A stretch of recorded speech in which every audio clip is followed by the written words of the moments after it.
I still have merch. Check it out through the link in the description. You are now an independent King Cobra, even though it doesn't look it. You're already fully equipped to take on the world, the first challenge being that leathery outer shell. There you are. And there are your siblings. You all sit tight for now to absorb the egg's nutritious yolk for your first burst of energy. A day later it's time to emerge and start exploring the new environment. You're only around 40 centimeters long, weighing around 20 grams, but have yellowish bars rising up your jet black body, a universal sign for don't touch this thing, it's really dangerous. Unless you're another King Cobra. They're a bit bigger than you. Ow. One day you'll get your own back. After a bit more sparring, your instincts tell you this is a dangerous place to be, so you decide to take to the skies. Well, that thing doesn't look too dangerous. A week goes by and you're about to finish your very first shed to accommodate your rapid growth. The egg yolk won't keep you going forever though, so it's time to get your first proper meal. Scent particles are gathered by your forked tongue and transferred to the sensory organ in the roof of your mouth, allowing you to locate your target. A baby rat snake. Yes, as the king of snakes you uphold your title by adopting a strict diet of your close relatives. Your hunting skills are already impeccable, getting you within striking distance, then you expose your sharp hollow fangs and latch on. A small muscle contracts, forcing venom from the glands behind your eyes, through your fangs and into your prey. You can't produce a lot yet, but it's just as potent as an adult, and within minutes neurotoxins shut down their nervous system, leading to paralysis and eventually respiratory failure. Nice. Your first kill. Time to eat. Your teeth aren't designed for chewing, so after biting along the body to soften it up, you open your flexible jaws to gobble the snake up whole.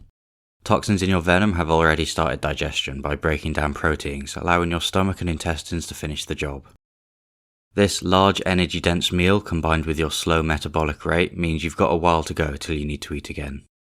A month later you've finished digesting and are already shedding another skin due to your rapid growth. Time for another meal. This is your routine for the next year, after which your rapid growth gradually slows and you shed less often. Still got to eat though. You're now several feet long, so can go after some larger prey, but you take a different approach this time.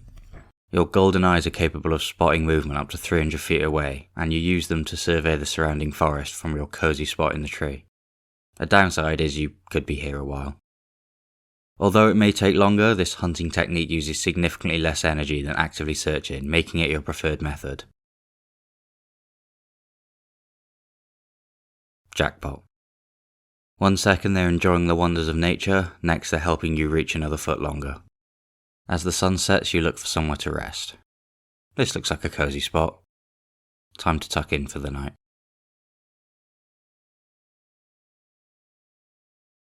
You are asleep, just don't have eyelids so it doesn't look it. Instead you have a scale-like membrane that covers and protects your eyes. It's even shed along with your skin. You kick off the next day regulating your body temperature by basking in the sun. Being cold-blooded means you're unable to regulate it internally, relying solely on the environment. Which can have its downsides. Still, it's a big reason for your low metabolism, so really does free you up from the daily food grind, allowing you to spend most days doing absolutely nothing. Ah, he just tried to eat you. Luckily you reacted in time. If he goes for you now, you'll both go down together. Didn't think so. Over the next few years you continue to eat, sleep, grow and shed till you reach maturity at around 5 years old. You are now an adult King Cobra. Claiming your place as the largest species of venomous snake, you're now around 12 feet long, and you'll continue to grow. But for that, you need food. Something you haven't seen in months. When food is scarce, you have to travel significant distances to find your next meal. By creating a wave motion with your body, you propel yourself to the other side of the river in hopes of better luck. As more months pass without food, you eventually have to come to a standstill. You're getting close to death, so your body reacts by shutting down many of its functions. Your digestive system stops and your organs shrink, conserving precious energy. As you become a near lifeless blob, your only hope is something coming within striking distance. Anything. Doesn't even have to be a snake. But it's better if it is. Fate has delivered you the jackpot. A nice juicy python, not much smaller than you. As an adult, you don't have the most potent venom on the planet, but you produce one of the highest volumes, enough to kill one of those in 3 hours, which overall gives you one of the most deadly bites around. Stuffing something nearly as big as you into a shut-down digestive system doesn't seem like a great idea, but you're built for it. Your organs swell up as your metabolism goes into overdrive to digest the python. It may look like you're lying still doing nothing, but that energy increase is the equivalent of a legged animal at full sprint, and you keep it up for several weeks. You produce practically no waste as your strong stomach acids finish dissolving every last bit. Now that you're back to full strength, it's time to get a head start on the next meal, so that doesn't happen again. This is a strange looking place. What's that? Better get out of here. You have enough venom in one bite to kill 20 of them, but despite the fierce reputation, you're not actually aggressive and would much rather slither off unnoticed. Although, it seems that's not always possible. Plan B it is. By lifting up a third of your body, you get close to their eye level, then flatten out the ribs and muscles in your neck to form a hood. This illusion of size couples with your almost dog-like growl. By forcing air quickly out your one functional lung, you vibrate your tracheal membrane to produce a lower pitched hiss than what's typically found in other snakes. They haven't backed down, so you throw out a few warning jabs to show you're not playing. This deliberate attempt to intimidate rather than just panic biting is one of the reasons you're considered the most intelligent snake species. Ooh, look, there's a cave over there. That'll keep you safe. Oh, what? The entrance is gone, and you can't see anything. Now you feel like you're moving. Ow. Oh wait, you're back in the forest. Guess you'll just leave. Cool, you're back, and that was good timing. You're into the spring, so it's now mating season. As a male, you start looking for scent particles that'll lead you to a receptive female, but instead you find a rival male. And he's still bigger than you. At least he's not here to eat you this time. The right to female access all depends on the following ritualistic battle. You wrap around each other, then engage in what's basically a thumb war, but with your whole body. The goal is to pin their head to the floor first to show your physical superiority. Neither of you will bite, as this isn't about food or safety, it's about proving dominance. And it looks like he has all the proof he needs. I guess this isn't your year. You return to normal life with only one path forward if you want to succeed next time. And it all starts with this poor fella. An Indian Cobra. These guys differ from you in a few ways, one being their spectacled hood pattern instead of your rising chevrons. They have shorter fangs, but are more likely to use them, being more aggressive and quick to violence. Their venom is more potent, although they can't produce as much, and they're a true cobra, which technically you're not, as you're the only member of your very own genus. Despite that, there's only one difference that really matters. You're over twice their size. Your half-inch fangs point backwards, which along with your lower jaw wiggle helps you stuff down the cobra in a few hours. Although it's venomous, your stomach acids neutralise the venom as you spend the next few weeks absorbing every last chunk. Now that you've shown why you were given your name, you search out something that isn't prey. Following the scent particles brings you to a nearby river, where you pop your head in and hold it still. Folds of soft tissue in your lower jaw act as a sponge, squeezing and releasing to pull water in. You get a lot of hydration from prey, but need some extra fluids for the week ahead. You start to feel irritable, so know it's that time again. After finding a burrow, you curl up to hide for the duration. Your eyes go cloudy, leaving you partially blind from a secretion that helps separate your old skin from a new layer growing beneath. Along with your smell, you're reliant on sensing vibrations from the air and ground through your lower jaw to your inner ear, your way of hearing without external ears. For the next 10 days, you're on edge, ready to strike at any moment, until finally, everything looks back to normal. You've successfully grown a new layer of skin, but the work's not done yet. To get started, you rub your head against a hard surface, breaking the outer skin and beginning the shedding process.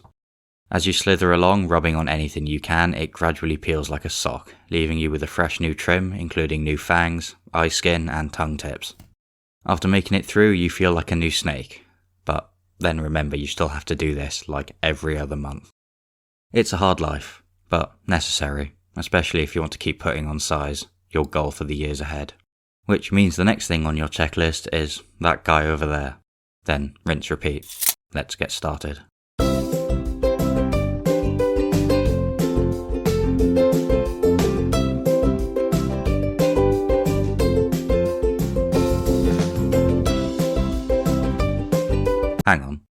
This one's still alive. Unlucky.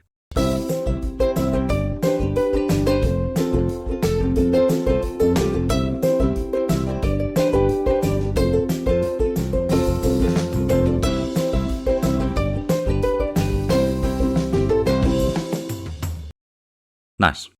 Time to have another go at mating. Like before, you use your tongue to hunt a receptive female, expecting to hit a certain large roadblock. Right on cue. It seems like you've managed to catch up with him. His growth must have slowed. Interesting. You'll keep that in mind. But first things first. Your bodies intertwine as the grapple begins. You see the concern in his eyes when he realises what he's up against, and after a few close calls, you get the upper hand and claim your victory. Finally, you're now the dominant King Cobra, so continue to follow the scent particles till you find your reward. You slither over and try to woo the female by telling her about your recent submission, but she doesn't seem interested. Strange. She's very on edge right now, so you tried to get her in the mood with some nudges and headbutts. Once she's convinced you're not here to eat her, she engages, and you wrap your tails around each other, remaining that way for several hours. As a female, this is where your work begins. Over the next month, you look for a spot that meets the humidity requirements, then get to work, using your body to sweep together piles of leaves. After a few hours, your work is complete. You've built a nest, and now prepared to spend the night laying around 20 eggs in it. You're the only snake species known to build nests, and you're not done yet. After burying the eggs, you finish a second chamber for you to stay in as you watch over the nest. Brilliant. That didn't take long. As it tries to go for your eggs, you hit them with the usual 5 feet high, hood spread, dog growl, etc., which seems to be enough to get them to leave. After spending 3 months defending the nest from danger, it's time to get rid of one final threat before hatching. You.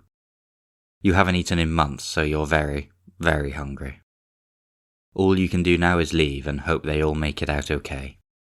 As the years go on, you repeat the cycle, coming into old age as you reach your late teens. Still, nothing changes. You've continued to shed, mate, and terrorise the lesser species of the forest. You take the time to enjoy the sunset over the forest before heading off back to work. It's been a long journey to get to where you are now, and you don't know how many more you'll get to see. Anyway, you do wish you could stay longer, but you're having an old friend for dinner. Bye.